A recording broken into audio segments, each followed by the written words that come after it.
हैं exam tour channel पर। और आपसे बता दें, आप लगातार फोन कर रहे थे, कॉल कर रहे थे, मैसेज कर रहे थे और जो प्रश्न पूछ रहे थे नवीन सर से चर्चा करेंगे। आज के पेपर में भी शिक्षक अभ्यर्थी के बारे में दिया गया है कि ओएमआर सीट बहुत जल्द अपलोड कर दिया जाएगा और कुछ समय बाद रिजल्ट दे दिया जाएगा। तो एक पहला प्रश्न ये होगा कि रिजल्ट कब तक आएगा शिक्षक अभ्यर्थी का। दूसरा प्रश्न ये अभ्यर्थी कर रहे थे लगातार 1 to 5 वाले कि क्या जो मेरे पेपर में सुधार करने का मौका दिया गया है डॉक्यूमेंट्स में, क्या उसमें नया अपलोड कर सकते हैं। यानी जो भी आपका क्वेरीज होगा सभी क्वेरीज नवीन सर से चर्चा करेंगे। यदि आप एग्जाम टूर पर नए चैनल को सब्सक्राइब कर लें, लोगों में शेयर करें। सर आपका स्वागत है एग्जाम टूर। जी बहुत बहुत धन्यवाद।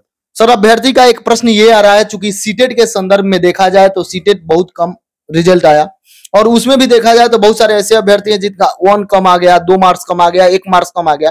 सर उन अभ्यर्थी को आप क्या कहिएगा, अब कुछ होने वाला है या बीटेट हो सकता है इस रिजल्ट को देखते हुए?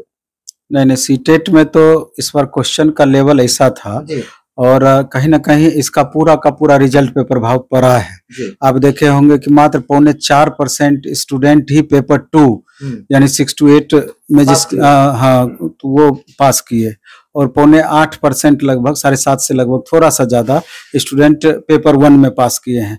तो इतना बड़ा गैप, मतलब इतने कम स्टूडेंट पास किए हैं, तो निश्चित रूप से एक चिंता का एक बड़ा कारण है।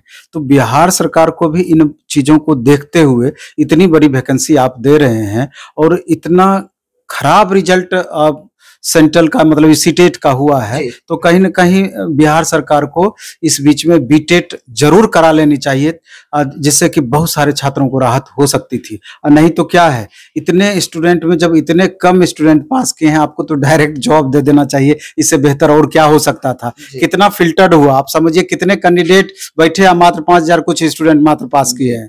इनको तो ऐसे ही जॉब मिल जाना चाहिए था। सर आज के पेपर में आप देखे होइएगा, शिक्षक अभ्यर्थी के बारे में बताया जा रहा है कि ओएमआर सीट अपलोड होगा, रिजल्ट भी बहुत कम समय में दे दिया जाएगा। क्या चांस बन रहा है कि रिजल्ट कितना समय में दे दिया जा सकता है? जहां तक बीपीएससी द्वारा जो कंडक्ट किया हुआ एग्जाम था टीचर का, तो उसका रिजल्ट संभवतः 10 अक्टूबर तक देने की बातें चल रही है।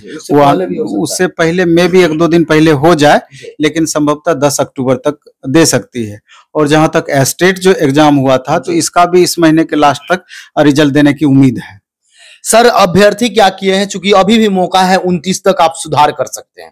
बहुत सारे ऐसे अभ्यर्थी हैं जो ये सोच रहे हैं कि हमारा एनसीएल में थोड़ा सा एरर हो गया है, थोड़ा सा गलती हो गया है, तो क्या हम नया बनवा कर एनसीएल डाल देना उचित होगा या कोर्ट से एफिडेविट बनवा लेना उचित होगा? सर उन अभ्यर्थी को आप क्या कहेंगे? नहीं, एक चीज आप गौर करेंगे कि जो ये नोटिस निकला था उसमें स्पष्ट दिया हुआ था कि अपलोड किए गए दस्तावेज पुनः करना। हाँ, अपलोड किए गए दस्तावेज में यदि त्रुटि है तो वहां आप सुधार कर सकते हैं। और दूसरा ये भी था कि अपलोड किए गए दस्तावेज अगर धुंधला दिखाई दे रहा है, साफ नहीं दिखाई दे रहा है, तो उसमें आप सुधार करके संबंधित अधिकारी जो नॉर्म दिया गया है तो उनके द्वारा सिग्नेचर करा के उनका मोहर वगैरह वगैरह जो भी कंडीशन दिया हुआ है, तब जाकर के आप अपलोड कर सकते हैं। नया आप कुछ भी नहीं कर सकते हैं। सर एक प्रश्न अभ्यर्थी के मन में बहुत चल रहा है, जिस तरीका से सीटेट का रिजल्ट खराब हुआ तो एस्टेट का 50% पर पास दिया जाता है। मैक्सिमम जो जनरल के अभ्यर्थी होते हैं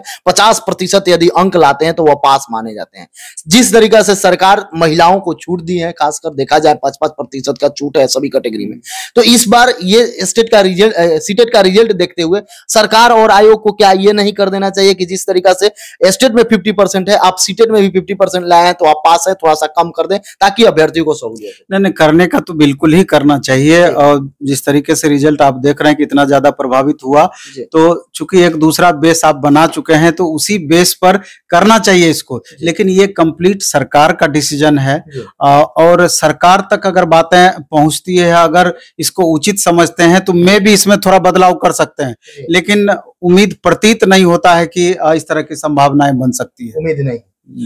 सर बहुत सारे अभ्यर्थी क्या किए हैं, अभी भी कई लोग आए हुए थे कि ओएमआर सीट में अपना सब कुछ सही भरे हैं, अच्छा किए हैं, लेकिन जो अटेंडेंस होता है, जिस पर हाजिरी बनाया जाता है, सिग्नेचर किया जाता है, जो वृक्षक देते हैं उन लोगों को, उसमें कुछ त्रुटि कर दिए हैं या ओएमआर में भी कहीं त्रुटि की है। क्योंकि आयोग के द्वारा बोला गया था कि ओएमआर में कहीं आप गलती किए तो आपका जांच किया जाएगा, देखा जाएगा और रिजल्ट दिया जाएगा। रिजल्ट में किसी प्रकार का रोक नहीं।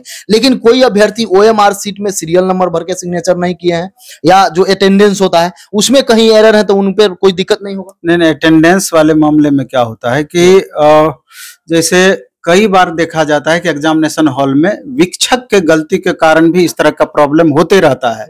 तो वहां पर अब देखते हैं कि टेक्नोलॉजी थोड़ा एडवांस कर दिया गया, हर स्टूडेंट का वीडियो रिकॉर्डिंग होता है। तो वही तो वहां पर ये देखना होता है कि ये ओरिजिनल में ये इसी स्टूडेंट का वो सिग्नेचर है और या उसी स्टूडेंट का सारा प्रोसेस किया गया है।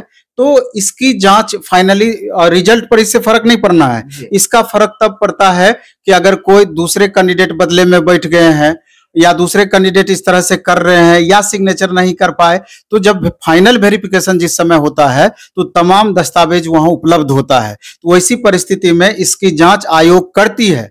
तो वैसी परिस्थिति में अगर किन्हीं का छूट भी गया है लेकिन आयोग के नजर में लग रहा है कि नहीं इनका जेन्युइन अभ्यर्थी है, अगर वीडियो रिकॉर्डिंग में है उसका, तो उस तरह का अगर साक्ष्य उपलब्ध है तो जनरली विद्यार्थी को दिक्कत होने की संभावना नहीं के बराबर है। सर अभ्यर्थी का एक प्रश्न था, प्रश्न ये था कि 1 to 5 में जो यदि चूंकि कहा गया है आयोग के द्वारा कितना भी कम अंक आएगा तो 75% हम सीट भरेंगे, क्योंकि 1 to 5 में अब फाइनली रूप से देखा जाए तो जो डीएलएड अभ्यर्थी हैं उन्हीं को लिया जाएगा। बीएड के लिए कुछ उस तरह का रास्ता अभी तक दिखाई नहीं दे रहा है, भविष्य में क्या होगा ये हम भी नहीं कह सकते। तो यदि लिया जाता है, अगर कुछ सीट खाली रह जाते हैं तो जो बीपीएससी शिक्षक भर्ती 2.0 की बात हो रही है, क्या उसमें ऐड किया जाएगा या नहीं किया जाएगा? नहीं, जिस तरीके से आप देखेंगे कि जो अपेयरिंग कैंडिडेट है जी, बहुत कैंडिडेट अपेयरिंग है जी, बहुत सारे कैंडिडेट अपेयरिंग रहे, बहुत का भी हम देख रहे हैं कि बीएड अपेयरिंग वाले में उन बच्चों का किसी सेमेस्टर में रिजल्ट गिर गया, खास करके जो दूसरे स्टेट से कर रहे थे। अभी सीटेट अपेयरिंग वाले में आप देख ही रहे हैं कि कितना गंदा रिजल्ट हुआ है। तो इस तरीके से अपेयरिंग वाले जो इतनी संख्या में जो रिजल्ट डाउन हुआ है तो इसका कहीं ना कहीं इफेक्ट निश्चित रूप से कट ऑफ पे पड़ना है। तो वैसी परिस्थिति में लेकिन चेयरमैन सर का जो एक बात कहना था कि किसी भी सूरत में हम सीट वैकेंट नहीं रहने देंगे, कट ऑफ को भी अगर हमको डाउन करना पड़े तो हम डाउन करेंगे। और डीएलएड अभ्यर्थी की भी संख्या कम नहीं है, आप देखे होंगे कि 3,80,000 के करीब डीएलएड अभ्यर्थी की संख्या है। तो ओवरऑल देखा जाए तो मेरे ख्याल से कट ऑफ को अगर थोड़ा बहुत डाउन करने की भी जरूरत पड़ेगी तो डाउन करके सीट फुलफिल करने का प्रयास किया जाएगा। सर अभी जो समस्या है, चूंकि देखा जाए तो और 1 लाख तक के अभ्यर्थी चूंकि सीटेट का जो रिजल्ट देखा गया उसमें बाहर हो सकते हैं। जो अपेयरिंग वाले हैं बहुत सारे बेंगलोर से कर रहे हैं, कहीं से फोन आ रहा है कोई डीएलएड में थोड़ा सा बैक लग गया या किस कारण से, तो इस बार और भी डाउन हो सकता है क्या यदि देखा जाए तो? पहले से जो एक अनुमान लगाया गया था कट ऑफ का, तो अब जो वर्तमान परिस्थिति बनी है तो निश्चित रूप से कट ऑफ और उससे प्रभावित हो सकती है, पहली बात। दूसरा, हम सजेशन इस तमाम स्टूडेंट को ये देना चाहते हैं कि जिनको भी लगता है कि हमारा रिजल्ट होगा अथवा नहीं होगा, लेकिन जिनका एलिजिबिलिटी अभी 6 to 8 में बन रहा है और एस्टेट का जो इस बार एग्जाम दिए हैं, लगता है कि एस्टेट में भी रिजल्ट हो जाएगा, तो एग्जाम देने के बाद संभवतः पता चल ही जाता है कि हमारा रिजल्ट होगा अथवा नहीं होगा। 90% क्लियरिटी आ जाती है। 10% स्टूडेंट जो बाउंड्री लाइन पर हैं थोड़ा कंफ्यूज रहते हैं। तो चूंकि एक तरीके से संभावित तिथि आगे एग्जाम का भी पूरा क्लियर कर दिया गया है, दिसंबर फर्स्ट वीक में जिस तरीके से दिया गया है कि नेक्स्ट वैकेंसी का एग्जाम हम ले लेंगे, तो स्टूडेंट के पास मुश्किल से 2 महीने का समय है। इसलिए वो तमाम अभ्यर्थी इधर अब बिना सोच के अब आगे की तैयारी के लिए दिन रात एक करके लगातार लगे रहे, क्योंकि ऐसी अपॉर्चुनिटी दोबारा नहीं मिलेगी।